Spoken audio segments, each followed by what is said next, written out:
In this video, I'm going to be doing a general overview of the Windone E2 e-bike, which is Windone's Class 3 fat tire electric bike designed for off-road excursions at a decent price.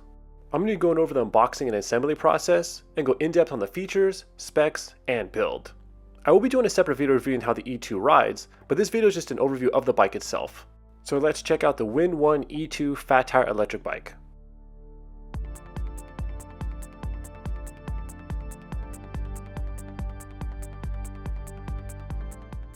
The E2 comes in a standard bicycle shipping box, but it's extremely heavy, so please make sure to be careful when moving, and I highly recommend having someone help you move it.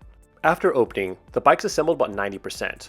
All you have to do is remove all the packing foam and zip ties, install the handlebars, front wheel, front fender, headlight, and bolt in the rear shock and the pedals, including the box with the necessary tools and instruction manual. The whole process took me about 20 to 25 minutes, with most of my time being spent cutting off the zip ties and putting on the front wheel. The bike isn't mechanically challenging to put together, but the weight does make it a little more challenging.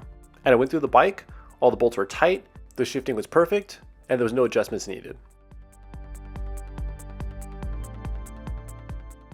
The E2 has an aluminum frame, with a matte black paint job, and frame tubing that has a cool retro Moto-Style design.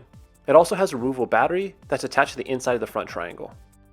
The welds on the frame are surprisingly nice, and I've gone through the frame, and the welds are consistent throughout. Another part I think Windone did a really good job on was cable management. There's a lot of cables on the front of this bike, 8 to be exact, and they use these cable management coils, and they bundle the cables together so there's no stray cables. And overall I think they did a really good job keeping the cables tidy. Windone says that the E2 is made for people from 5'5" to 6'8", and for reference on how this bike fits, I'm 5'10". There's not a lot of information regarding the frame measurements of this bike, so I measured some of the major points, and here they are. The seat height is 34.2 inches. The reach is about 17 inches. The overall length is about 69 inches. The wheelbase is about 46 inches. The chainstays are about 20.5 inches. The ground clearance to the chainring is about 11 inches. It weighs in at 95 pounds and has a load capacity of 330 pounds. And at the time of recording, it costs $899. And something that's pretty cool is if you order this bike from their website, there's free shipping and no sales tax, which is pretty amazing and saves you a lot on additional costs. The E2 comes with a 500 watt brushless rear hub motor that, from what I could find through my research, provides around 85 Nm of torque. The bike also comes with a 48 volt, 13 amp hour lithium ion battery that's IPX rated and has an estimated range of 46.6 miles of pedal assist and 28 miles of pure electric throttle range. The display is an LCD screen and displays the battery level, speed, assist level, and has an odometer. The E2 also comes with a Moto-Style front headlight and an LED rear tail light that also serves as a brake light. The fork is a dual crown with 32mm stanchions, a 44mm offset, and 100mm of travel. It also comes with an adjustable rear coil shock. The E2 comes with riser handlebars that measure 710mm and a stem that measures 85mm. The bike comes with 20-inch wheels that are made of aluminum and have a really cool 10-spoke design.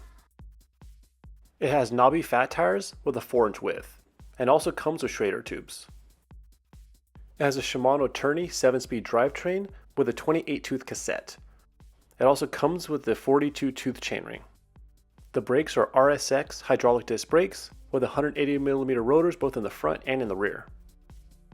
It also comes with a Moto-Style saddle with a length of 23 inches and a minimum width of 4 inches near the front, and it gets wider near the rear with a width of 6.5 inches.